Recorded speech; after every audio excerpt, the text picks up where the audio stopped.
Les maths avec Monsieur Roll.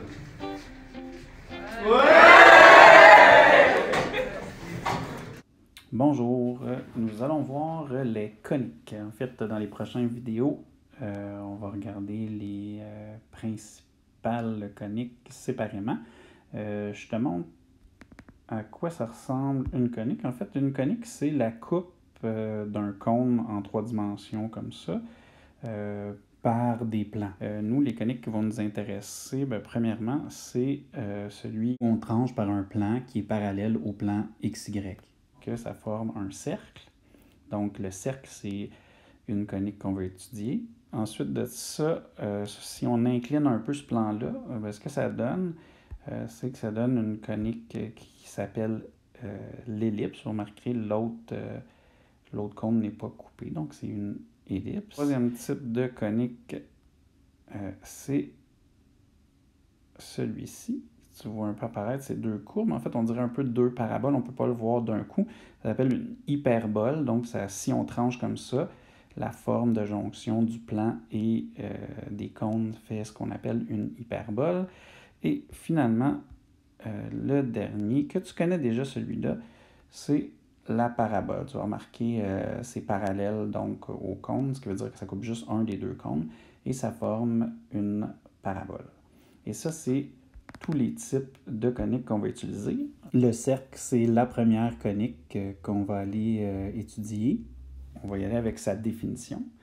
Un cercle, puisque les coniques ont des définitions selon ces concepts de lieu géométrique. Un lieu géométrique, c'est un ensemble de points définis par quelque chose. Donc, c'est le lieu géométrique de l'ensemble des points à égale distance d'un point nommé le centre. Donc, ça veut dire que tous les points sont à la même distance d'un point nommé le centre. On va regarder ça comme ceci. OK, donc si j'ai un cercle ici et que je mets un point dessus, ce cercle-là est dans le plan cartésien, centré donc à l'origine. Nous, les coniques, on va les voir centrés à l'origine, à l'exception de la parabole. Donc, le cercle est centré à l'origine. Si on place un point XY ici, je peux faire un triangle dans mon cercle, comme ceci.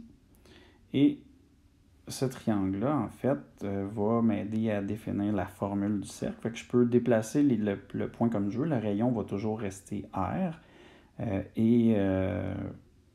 On voit que Pythagore peut s'appliquer. Et malgré le fait, si je déplace les points, que le X ou le Y soit négatif, avec Pythagore au carré, ça va rester donc la même chose. Ce qui veut dire que l'équation de mon cercle, ça serait x à la 2 plus y à la 2 est égal à r à la 2. Et là, le rayon va être à déterminer de différentes manières. Donc, on va y aller avec un exemple. Détermine l'équation d'un cercle centré à l'origine passant par le point moins 3, 4. Première chose à faire ici, c'est d'écrire l'équation du cercle. Donc, j'ai x plus à la 2 plus y à la 2 est égal à r à la 2. Et j'ai moins 3 au carré plus moins 4 au carré qui est égal au rayon. J'ai remplacé le point. Ça fait 9 plus 16 est égal à r à la 2. Ce qui veut dire que r à la 2 est égal à 25. Et donc, mon rayon est plus ou moins la racine de 25. Mais étant donné que c'est un rayon, il va falloir que je rejette le négatif parce qu'un rayon, c'est nécessairement une mesure positive.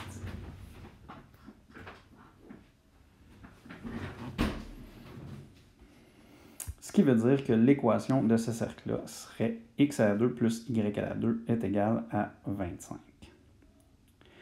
Bon, on va y aller avec un deuxième exemple un petit peu plus compliqué que le premier.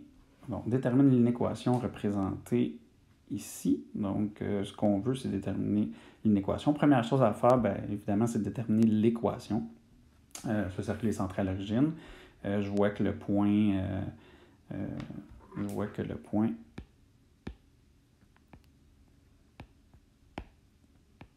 Ici, c'est 4, 0. Donc, ça veut dire que mon rayon est 4.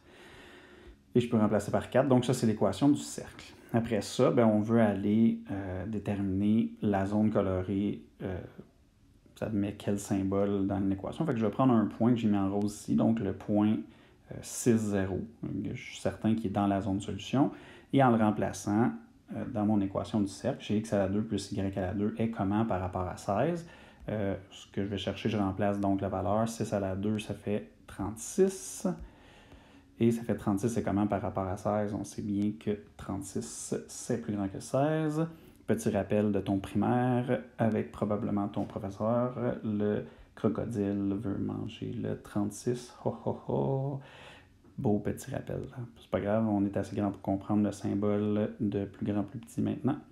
Et une fois que c'est fait, donc j'ai x à la 2 plus y à la 2 est plus grand que 16. Donc ce qui veut dire que ça fait, c'est ce qui représenterait la zone de solution qui est là. C'était plus grand seulement parce que j'ai un pointillé comme ligne. Donc ça veut dire que la ligne du cercle qui délimite ne fait pas partie de la solution.